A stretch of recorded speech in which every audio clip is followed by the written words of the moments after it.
Hi, this is Thanasi Kambanis. You're listening to Order from Ashes. Today we're doing something a little different on the podcast. We're actually bringing back the same four people who recorded our first ever edition of the Order from Ashes podcast. So I'm joined today by Sam Heller and Aaron Lund, who are both fellows at Century International, among other things, and Michael Wahid Hanna, who was a fellow at the Century Foundation before he moved over to Crisis Group, where he runs the U.S. program. But he's doing us the pleasure of joining us on today's podcast, where we're going to talk about the regional fallout and the way the Gaza war is playing out in the wider Middle East. So stepping a little bit away from the news and like the minute by minute developments that we're all following around the Gaza war and trying to take a bit of a regional perspective, looking at different countries, different dynamics, U.S. role, and so on. So this is our 95th episode of the Order from Ashes podcast that you're listening to today. So welcome back, founding Order from Ashes crew, Michael and Sam and Aaron. Thanks for coming on the podcast today. It's good to be back with you guys. Nice to get the band back together again. Yes. Yeah, good to be back. Yeah, good to be back. So I think we'll start with a little bit of a whirlwind tour, and I was interested maybe starting with you, Michael, to talk about Egypt, and then we'll go through Iraq, Syria, and Lebanon, and then end with the U.S. Tell us, Michael, how the way the war is unfolding, what kinds of pressures has it put on Egypt? Where is Egypt, not just with regards to the war, but with regards to its own consequential internal crises, and how is that affecting regional dynamics now? Sure. Egypt is in a unique position because of geography and history. It's also played this dual role of both sort of jailer and humanitarian access point. And it has a complicated history with Gaza and Hamas. In previous wars, if we look back to the 2014 war, after the coup, when Abdel Fattah al-Sisi comes to power, Egypt's views on regional policy really are a reflection of its domestic concerns. And so at that point, it is in a sense maybe to the right of the Israelis. It wants to see Hamas crushed.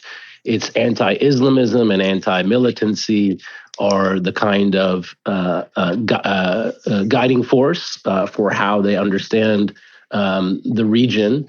And it has, I think, turned somewhat more pragmatic in recent years. I think Egypt came to the conclusion that it needed to deal with Hamas. There was an insurgency, an intractable one in northern Sinai that was being impacted by spillover from Gaza. There was a sense that simply trying to bottle up Hamas in Gaza wasn't going to be an effective way to deal with this problem, that Egypt really had to re-engage with Hamas like it had in the past. And so that's the kind of backdrop to how Egypt reestablished contact with Hamas. And it has seen that contact in other bouts of fighting as a way to express its relevance to the United States and as a regional player. So when the war began, I think there was understandable focus on Egypt and the Rafah border crossing. When Israel closed off all of its access points and it shut off electricity flowing to Gaza, Rafah becomes the kind of only entry point into Gaza. It becomes the one bottleneck for all kinds of humanitarian assistance, food, water, fuel, and there's no humanitarian assistance flowing into Gaza at that point because the Israelis have said they're not going to allow it. They bombed the Gaza side of Rafah in a not very subtle message to the Egyptians that nothing can come into or out of Gaza without prior coordination with Israel. So, in the meantime, Egypt's alarm at the situation is growing because looking at the dire and deteriorating humanitarian situation, there is real concern about what would happen to Gazans, what would happen to Palestinians in Gaza.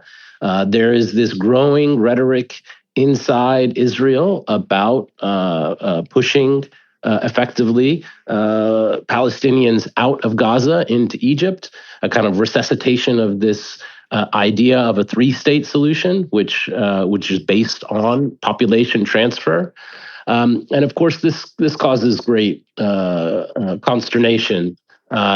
This causes great consternation in Cairo, looking at the trajectory of the war and not wanting to be seen, one, as abetting ethnic cleansing, that they would be allowing effectively the transfer of the populace from Gaza to Egypt, and of course worried about its own narrow national security interests, about what this massive inflow of Palestinian displaced would mean for security in northern Sinai, and at the end of the day, how Egypt would be forced to effectively police this Palestinian population. So this circulates in the Israeli press. We hear about reports coming out of official organs of the state, but it is really just a non-starter for Cairo.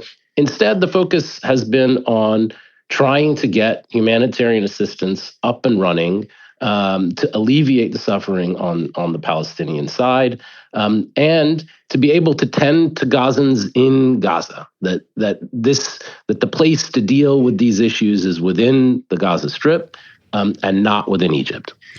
Have the Americans or the Israelis, to your knowledge, asked Egypt privately or via Gulf interlocutors to do something like accept large numbers of Palestinians from Gaza? So after a few weeks, I think once the United States saw how seriously this alarmed Cairo, the U.S. put out a statement saying that they were against any kinds of forced displacement. There had been previous reporting suggesting that some Western diplomats had broached the idea of Egypt hosting Palestinian displaced in return for financial largesse. Obviously, Egypt is in a dire economic situation. And those reports have been really knocked down pretty strenuously by Egyptian officials. It doesn't seem as if there has been any kind of formal effort, but this slow drumbeat of official statements from former and even some current Israeli officials continues. There were reports yesterday about an official speaking about pushing Palestinians out of Gaza into Egypt, and of course, intention in this setting doesn't matter, right? I mean, some European officials I have spoken with have talked about this being a kind of temporary measure, but of course, for Palestinians with their particular history, in which displacement and forced transfer plays such a big role, the idea that they, if they did leave their homes, they might never be able to come back is obviously quite resonant. Thanks. So turning to you, Aaron, and Syria, on the eve of October 7th, there had been a sort of drumbeat of Israeli strikes on various maybe Iranian targets inside Syria. There had been Syrian normalization with the Arab League and with other governments in the region. And now, I mean, I've not seen a lot of material in the news about what's happening in Syria or how this war is affecting Syria, but one would have to presume there are important implications for Syria. Can you tell us how this is playing out inside Syria and for the Assad regime? Yeah, so I think this is incredibly important to Syria, but you're right that we don't hear a lot about it. And I mean, there's been no big speech from Assad or anything like that. There's been no significant flare up in Syria. As you said, there's been more Israeli bombings including of the airports in Damascus and Aleppo. There's been some fire coming from presumably Iranian groups or Iranian-backed groups inside Syria. And we've seen attacks on U.S. outposts and U.S. troops in northeastern Syria by, again, presumably these same groups.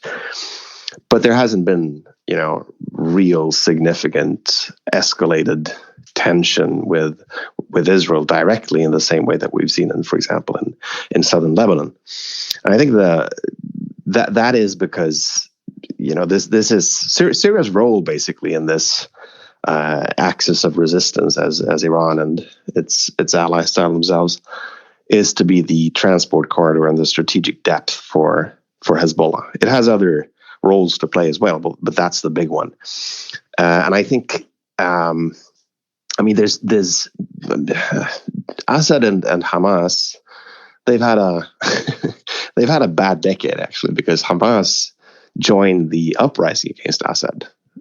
Pro-Hamas Palestinians and the Hamasist groups in Syria, they joined the rebellion, they supported it, and they even formed some armed groups in Syria. And Assad responded to that in his usual fashion, raising a few Palestinian refugee camps. But they reconciled recently, and at this point, there's no daylight between them in this issue. The Syrian government is completely aligned with Hamas and with Iran and with Hezbollah on this issue. But there are these, Syria's role is still to sort of stay out of this to the extent possible, both because I think the country is in no shape to handle a major conflict with Israel. It's still in a state of civil war, divided between several actors. This is actually one of the few issues that Assad and his opposition agrees on. You see the Turkish-backed opposition up north, and you see the jihadis in Idlib. They're all pro-Hamas at this point, and so is Assad. Well, I mean, but.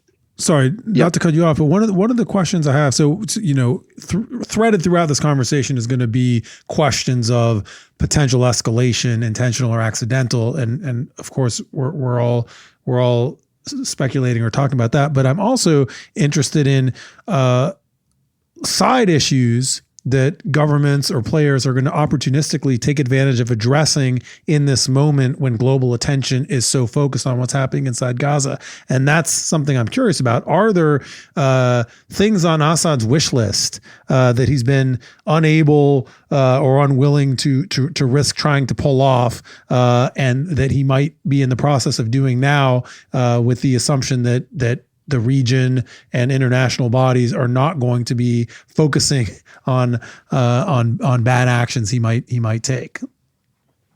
I mean, there might be. He wants to do a lot of stuff against the rebels in the northwest, of course. I think where there could be something is, you have this escalated pressure on the U.S. bases in the northeast, and that is now in the context of Gaza. That's the Iranian groups, Iranian-backed groups, retaliating as they see it for what Israel does, and trying to push the United States to rein in Israel, basically. But that has the effect of also adding pressure to the U.S. presence in the northeast Syria. So it sort of fulfills one of Assad's goals to have that escalation. But I think, it's a very tricky situation because you also have Russia present in Syria, right? And Russia is not and does not want to become part of any sort of conflict with Israel. It's very critical of Israel, has been sort of backing the Palestinian side more in this conflict, but they absolutely do not want any form of shooting war with Israel, and they're afraid, I think, of Iran, Assad, Hezbollah, and the others drawing that kind of fire onto Lebanon, because then that would spread into Syria very quickly. And then the question becomes, what does Russia do? Does it protect its ally, or does it not, Have you learned anything new or gained any sort of new understanding of Iran's, I'm not exactly sure how to phrase this, but Iran's command and control ability, or sort of how tight is the Iranian Authority over the loose web of allies that it calls the axis of resistance? I mean, I think it varies, and I think it's, everyone, and me included, I think believe that Hezbollah is very, very close to Iran, to the extent that it's almost a piece of the Iranian Revolutionary Guard apparatus in the region. Then you have Hamas, which obviously was at odds with Iran and with Syria for a long while. You have the Houthis that are sort of their own creature, and I think it varies, but fundamentally they're all agreed on what to do now. I think they all see this as something there where they need to fight for their own interests in concert. I guess if it comes to the point where Israel starts attacking them and not just Hamas, then maybe that understanding would be tested. But we haven't got there yet. And I think that's the case with Assad as well. He or his regime, I don't think they see another way to deal with this. They need to support Hamas because all of their allies are on board this train, and they need to be too. They need to back Hezbollah. It's important to Syria as well. Thanks, Aaron. Sam, let's turn to you. You have a bit of a natural segue with the mention of Hezbollah, but tell us a little bit about how you see how you see this playing out for Lebanon in terms of its own sort of viability as a failing state on the edge of collapse, as you sort of revealed in your recent quite detailed report of the way Lebanon's state is failing, and two, what we're learning about Hezbollah's calculations of its own interest and role as an antagonist to Israel and as a power in the region. Well, I mean, it seems like Lebanon's sort of liminal semi-collapse continues apace. The crisis on Lebanon's southern border and in the south of the country seems not to have necessarily distracted the country's political class from the typical theatrics and backbiting and various shenanigans. It hasn't somehow impelled them to become more serious about the sort of the disintegrating state of the country. In parallel, there is this kind of low-grade war playing out in southern Lebanon between Hezbollah and then secondarily a number of kind of smaller, like-minded resistance, in quotes, factions and the Israeli military. Now that's something that basically started from day two of the war in Israel and Gaza, when on October 8th, the day after Hamas's initial attack on kind of areas surrounding Gaza, Hezbollah targeted an Israeli position on the border, kind of both as like they framed it as both a step towards like the liberation of kind of remaining occupied Israeli territory, and then also in solidarity with Gaza. Do you get the impression that Hezbollah is either positioning itself or being positioned by Iran as the spokesperson for the wider web of, the wider sort of coalition of resistance actors, or is that a misread of Nasrallah's visibility in his speeches and his speaking for the resistance axis as a sort of wider entity? I don't know. I mean, I don't know if that's necessarily been the intent. It definitely seems to have been the effect, right? I mean, it just seems a reality that there is no other kind of leader of a similar like resistance faction or government that is weighing in and that is kind of taken as seriously on the state, not just of kind of Hezbollah's contribution to the war, but also the roles of its other allies in the Iran-led axis of resistance regionally. I was going to say, you're talking about like what with Aaron about what the Syrians are doing, what is their kind of contribution to the war, and then like Nasrallah actually addressed this in the second speech that he has given since October 7th, in which he gave sort of a tour de horizon. Like he went through the sort of division of labor of the various resistance actors regionally, and then their contribution to this. Now region spanning conflict. And on the Syrians specifically, he said that he did some expectations management, basically saying that that they're coming off of like a decade of war, that they are constricted, sort of blockaded, besieged economically, and that realistically, Hezbollah's constituency, like other sort of like-minded publics around the region, cannot expect more from the Syrians. So let's. I want to go on a sort of faster go around to the three of you now that we've laid out this sort of political geography. And Michael, I don't know if this is too much to ask you to start with, but I'm wondering how much let me put it this way. Has the war changed the state of play in terms of the regional rivalry between the Gulf and Iran? And has it changed the general trajectory by which we were seeing the Gulf powers move towards deeper ties with Israel? That's for the fast round. Well, what I would say, I think there's been a lot of downplaying of the kind of regional détente. We've seen a variety of tracks in which the countries of the region have maybe pulled back a little bit from the kind of ruinous interventionism that followed the Arab uprisings.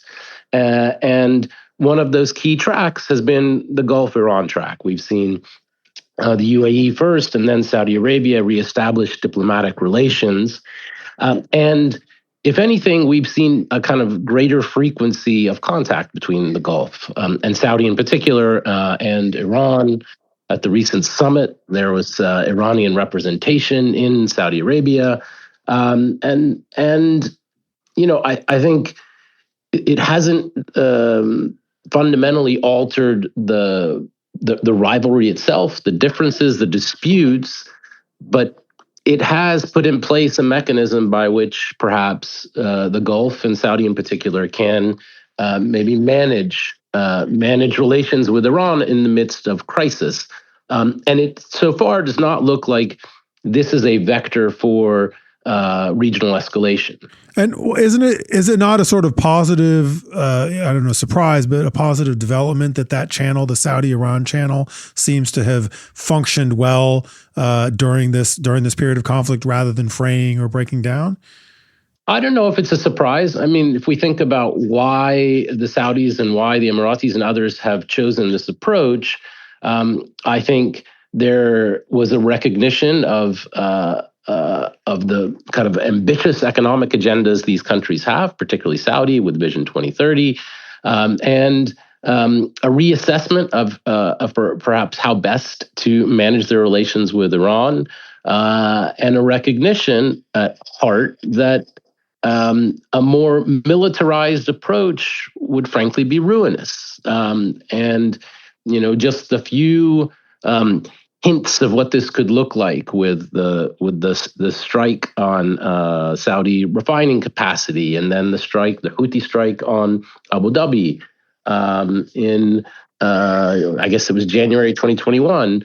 I think really changed the way these actors thought about their vulnerability, their risk, and so it's not totally surprising to me that this continues. If anything, I think the broader risk of regionalization of conflict has probably made them more committed to managing this relation and not seeing things spill out of control on this front. In terms of the broader push for normalization, and obviously the most high profile of those has been the reported talks between Israel, Saudi Arabia, and effectively the United States. And I think clearly those are on pause. I don't think there's any unwinding of the other agreements, the so-called Abraham Accords, which normalized relations between primarily the UAE and Bahrain and Israel. Those are here to stay. Those aren't going to be ruptured. Neither of those countries has actually even pulled their ambassadors. Right, they reflect pretty robust relations. Obviously, damaged and chilled, and public opinion becomes an issue for these countries, but nothing that is going to really see these agreements rescinded. That's just not in the cards. But in terms of the ongoing effort, pause now to normalize relations between Saudi and Israel. Obviously, Saudi Arabia is taking a different, very public posture in terms of what it wants to see next, a real embrace of the two-state formula. There had been a lot of speculation of what it would take on the Palestinian front to get Saudi to agree to this broader package. According to the Israelis, it was very minimal. Netanyahu basically in public suggested that this was a kind of a version of the economic peace that they had pursued, which didn't really address the fundamental political questions at the heart of the Palestinian national movement. And it's hard to know what next on that front. I don't think it's dead. I think it is on pause. I think there's no way in this regional climate that Saudi Arabia could vigorously pursue this kind of normalization deal. But some of the underlying security features that are bilateral between the United States and Saudi Arabia represent really longstanding asks, longstanding and pretty far-reaching commitments, and those will remain very attractive to Saudi Arabia. So I'm guessing that we will see an effort to resuscitate this. Final point. Obviously, much of that will then depend on what Gaza looks like, what the Palestinian question looks like, and that's quite open-ended at the moment. So, and for purposes of this podcast, we're not focusing on what's happening inside Gaza and Israel, although that's obviously at the forefront of our minds as we analyze these cascading consequences. Aaron, I wanted to ask you about how sort of great power competition or international influence and intervention are affected, if at all, by these changing dynamics. And, I have in mind questions like, the idea of waning U.S. influence, the idea that I think you've really shown in Syria that Europe, although it spends a lot of money and matters, has not really been an effective driver. And I'm also thinking about the perhaps oversold but nonetheless growing diplomatic role of China in the region. And I was actually just talking to our colleague Sajad earlier today before recording this. So it'll be a few weeks in the past by the time this podcast airs. But he was telling me about how Arab foreign ministers are planning to gather in China to talk about the response to the Gaza war. And he was saying this is the first time that he's ever heard of a gathering of Arab foreign ministers in China, and that sort of spells something about, if anything, the region wanting to be seen as not having all its eggs in in an American basket. Well, I think that's true to an extent, and it's probably true like in the very long term. But I think at the same time, this crisis really shows that it's all about the United States. No one, everyone listens to Europe, everyone listens to Russia, everyone listens to China. But ultimately, I think everyone in the region pays more attention to, what's in the New York Times about rifts within the Pentagon or whatever than what Russia says, what China says, because they know that the only actor that can credibly influence Israel, that's the United States. And the only actor that I think can stitch together some sort of overarching big deal, if that's needed, and move some Arab allies into that, is also the United States. And that might not last forever, but it's still true, I think.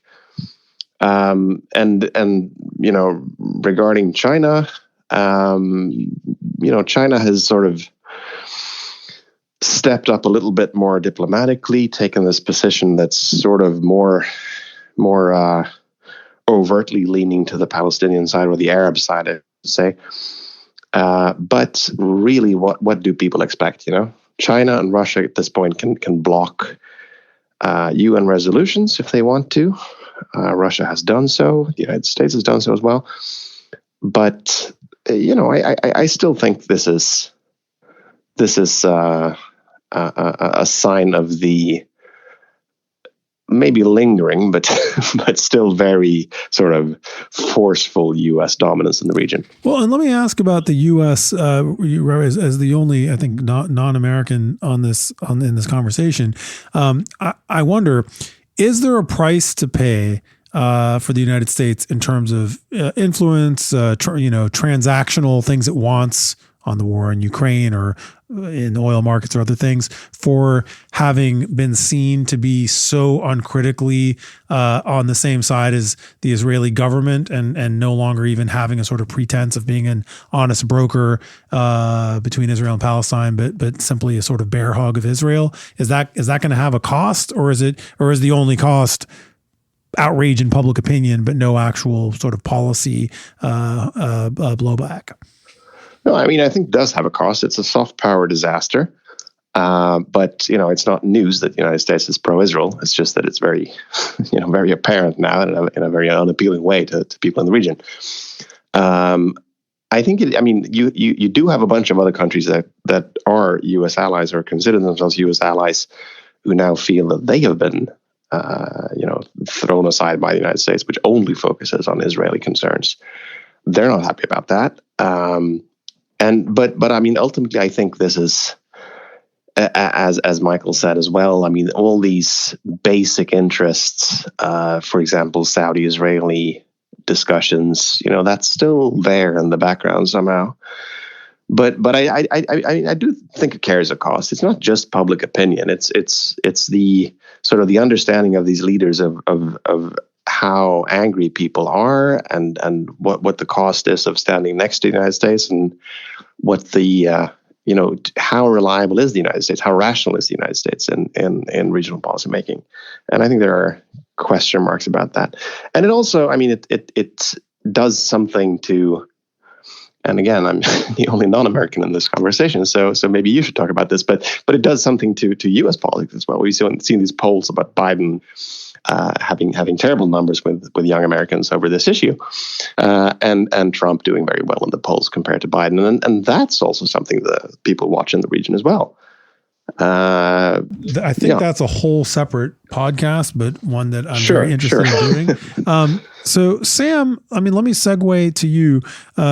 You've talked a lot about the risks of a wider regional war that directly implicates the United States as a series of a sort of, either careless or simply accidental escalation. And, we see every day incidents that in normal times we'd be terrified by, drone strikes on Kataib Hezbollah leaders in Iraq, Lebanese Hezbollah striking military targets inside Israel striking targeting civilians inside inside Lebanon, and so on. These are all things that, again, pre-October 7th, we look at these and think, oh my God, are we about to see a regional war? And now we have 2 U.S. aircraft carrier groups deployed very specifically for supposed deterrence reasons, but which sort of stick a U.S. tripwire right in the middle of this mess. So I'm wondering, what you see now, we're at the time of this recording, we're in the 7th week of the war. What do you see as, how do you rate the risks of a wider war that implicates the United States? And in general, how has the U.S.'s approach to deterrence worked to create deterrence? Well, I mean, so I'm still pretty worried. I mean, I don't think that, we've seen a sort of like a regional inferno yet. But I think that things are still heading in a bad escalatory direction. And it's not clear what at any point could set things off and have a conflict really spiral into something that is even more bloody and wild. I mean, it seems that maybe kind of the escalation has been slower in coming because of a few factors, right? I think that when you and I wrote our piece shortly after October 7th, warning about the risk of regional war, there's been kind of a few things since then that have where events have kind of diverged from our reading. One of them is that we had imagined that that the U.S.'s intervention on Israel's behalf against Hezbollah or Iran or linked actors, that's what would set off the involvement of various Iraqi factions or Yemen's Houthis, which apparently was not the case because they just engaged from very early on and then have remained involved in their own ways. But other factors that I think have so far mitigated the risk of a regional escalation and war have been that one, early on there was very little clarity about what Hezbollah's red lines would be, and then what might trigger or kind of cause Hezbollah to substantially escalate its participation in the war. I think that, obviously there was some ambiguity there. I think some of that has been deliberate, right? I think Hezbollah's Nasrallah actually he joked about this in his first speech after October 7th.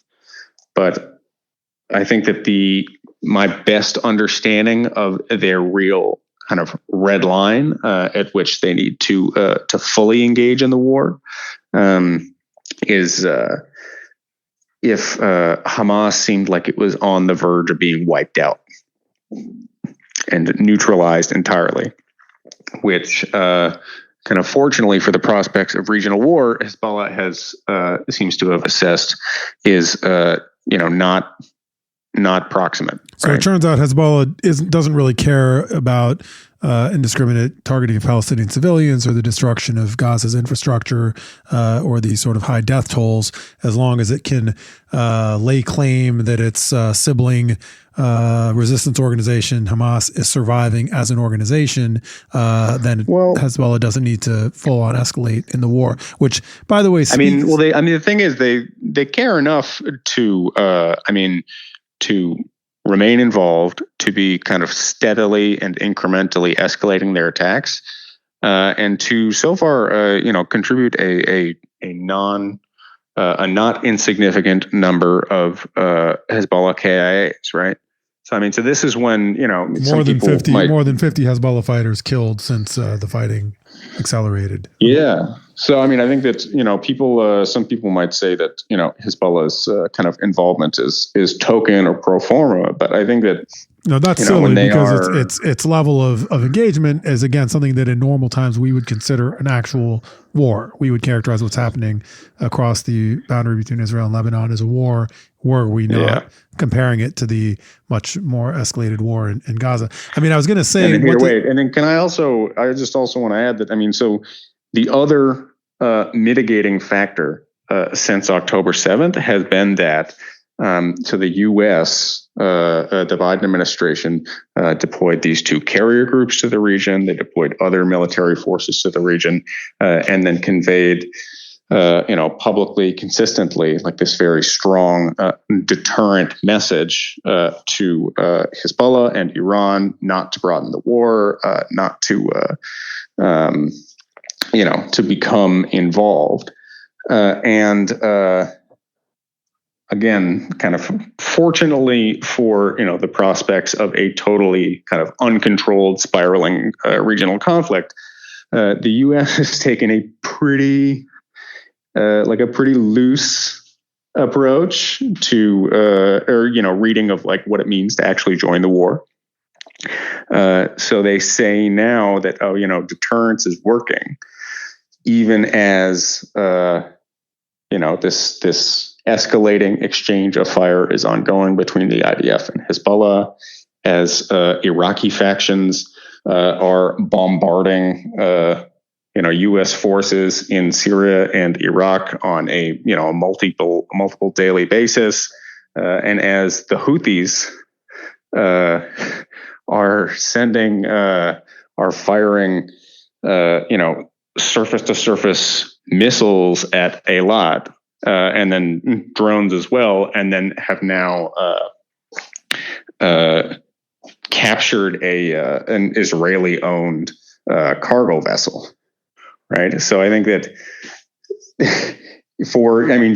in the interest of kind of avoiding a wild regional shootout,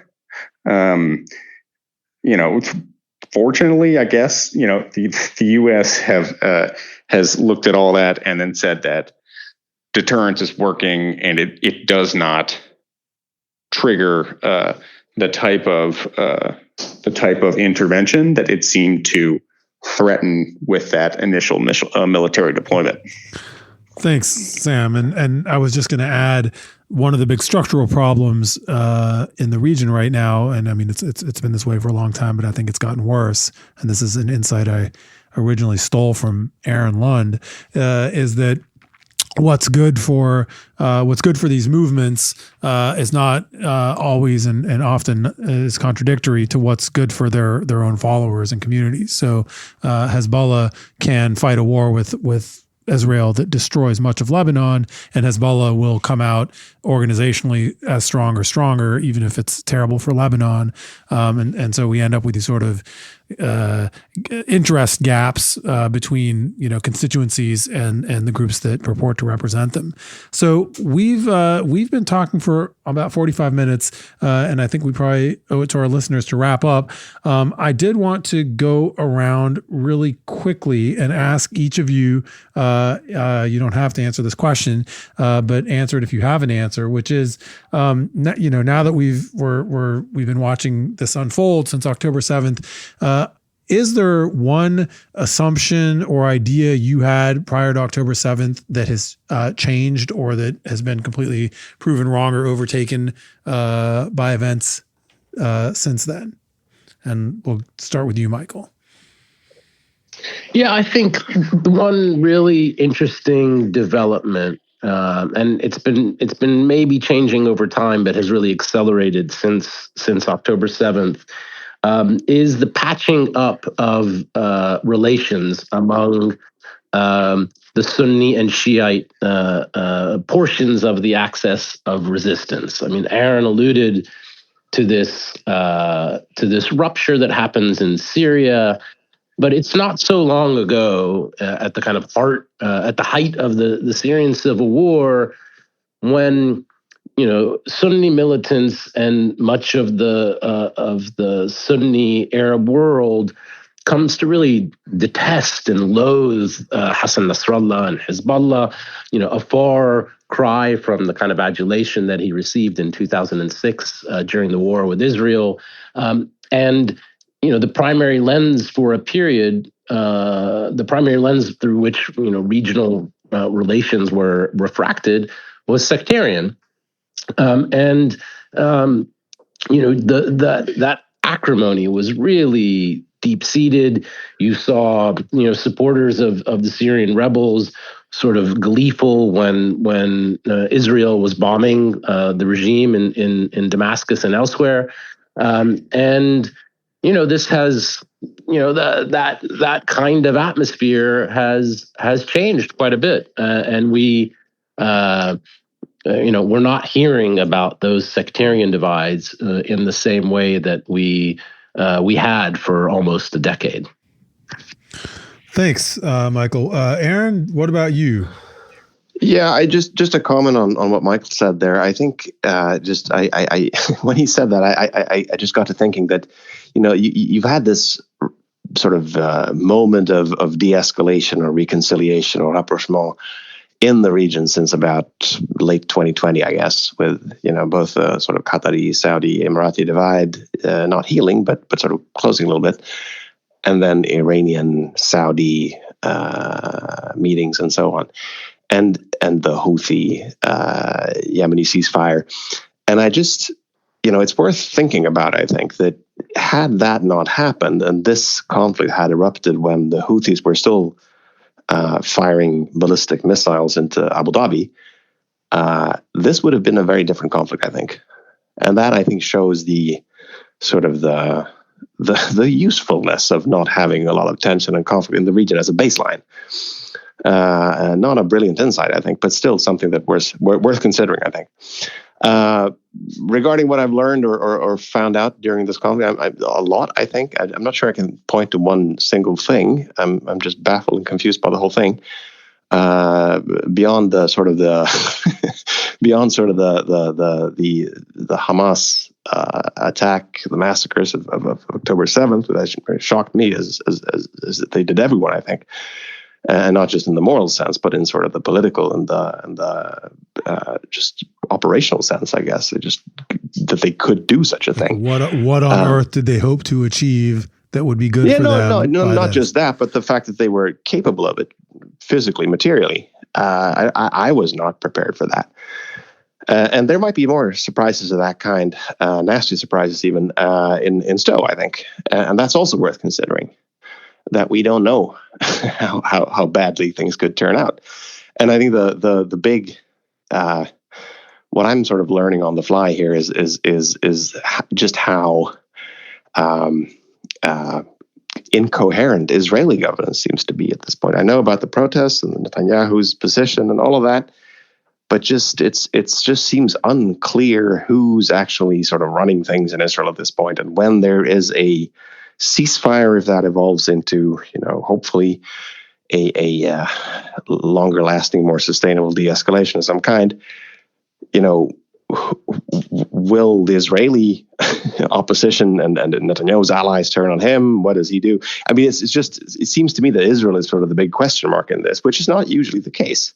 People try to analyze, Iran or Nasrallah or inscrutable Palestinian factional divides, but at this point, I'm more curious about what's happening in Israel. Thanks, Aaron. Sam, do you have a lesson learned or truth discarded, assumption discarded to point to? Yeah, I mean, I think that I had prior to October 7th, I guess I had kind of assumed that, what seemed at the time to be sort of conventional wisdom, that that the Israelis could basically keep the Palestinians down forever, and then sort of consign them to irrelevance through this apparatus of control that they had built up. That could be sustained forever. And then Hamas's attack on on October 7th seemed like it pretty clearly punctured that image of Israel as impregnable and unassailable. That seems like an image that maybe the Israelis are attempting to reconstitute now through what they're doing in Gaza, but it doesn't seem possible for them to rebuild their image of strength, of competence through this kind of display of brute force and their inability to undo the blow that was struck on October 7th. It seems like it is just really profoundly destabilizing for Israel and for the region. I think that was probably, I think that was a large part of the intent on Hamas's part.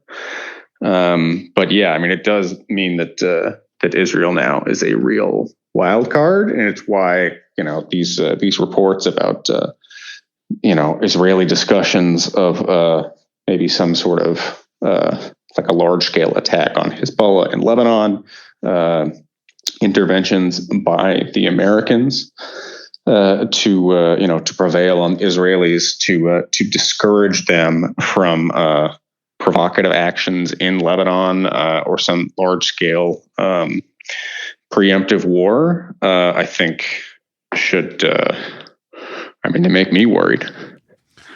Yeah, I think and just one. I'm going to add one last point. Just you're going to have to indulge me, or you can just edit it out. It's my pleasure. No way. I have been genuinely shocked by some of the rhetoric that has emerged from the Israeli government post October 7th. Forthright discussions of siege and disease as an effective policy tool to inflict punishment on Gazans writ large, the discussions about forced transfer, and then even some of the rhetoric that borders on sort of eradicationist, and that's been really disturbing. I've observed this conflict for a very long time at this point, but I have been a little surprised at how casual some of that rhetoric is, how widespread it is, and the fact that you can just pick up a newspaper and be reading this kind of extremist rhetoric. It doesn't bode well for any kind of near-term cessation of hostilities. Right, and I mean we've grown accustomed to eliminationist rhetoric from groups like Hamas, and it's maybe a measure of. I'm not the first person to say this, but of Israel's full integration into the region, that its politicians now sound a lot more like some of their local neighboring peers and leaders than like the Western allies in whose image they originally created a lot of their politics. So I guess I'll just say really quickly, my big assumption that as I think collapsed by events is there were a lot of arrangements that I thought were terrible in the region, in the Middle East, wider Middle East, that I thought were indefinitely sustainable. And you all have pointed to a few of the ones that have turned out not to be. I think that the sort of level of sort of rule through misgovernance and violent repression that sort of works until it doesn't. It's worked for so long in so many different contexts that I've grown almost inured to it. So things that I thought were just not sustainable, the misrule of Egypt, the Israeli approach of quote unquote mowing the lawn as a way of dealing with its relationship with Palestinians, the Iraqi arrangement with its hybrid militia actors and so on. They seem untenable, and yet they've endured for, in some cases, many, many decades. And I've come to think, well, I guess maybe I was wrong and they're indefinitely sustainable. And it turns out that they're not indefinitely sustainable. They're just sustainable for a long time. And we're now in a chapter where at least some of those arrangements are unraveling, and a lot of cascading changes are going to result. So listen, I'm so glad all three of you could come on Order from Ashes. I'm Thanasi Kambanis, Director of Century International, and I've been talking to my former colleague, Michael Wahid Hanna, who is now the U.S. Program Director at International Crisis Group, and my colleagues, Aaron Lund and Sam Heller. This is Order from Ashes, and I just want to commemorate that it was more than 6 years ago on July 18th, 2017, that the four of us recorded the first ever Order from Ashes podcast in Beit Duma in Lebanon during our group meeting that we had, and so it's kind of bizarre to be back on the podcast waves with the three of you having this conversation. With so much having changed and so much still being the same. Thanks again for listening. This is Order from Ashes. I'm Thanasi Kambanis. Till next time.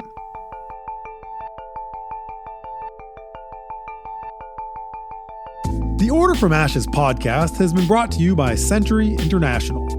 Our work builds on more than 100 years of commitment to international peace, security, and governance at the Century Foundation.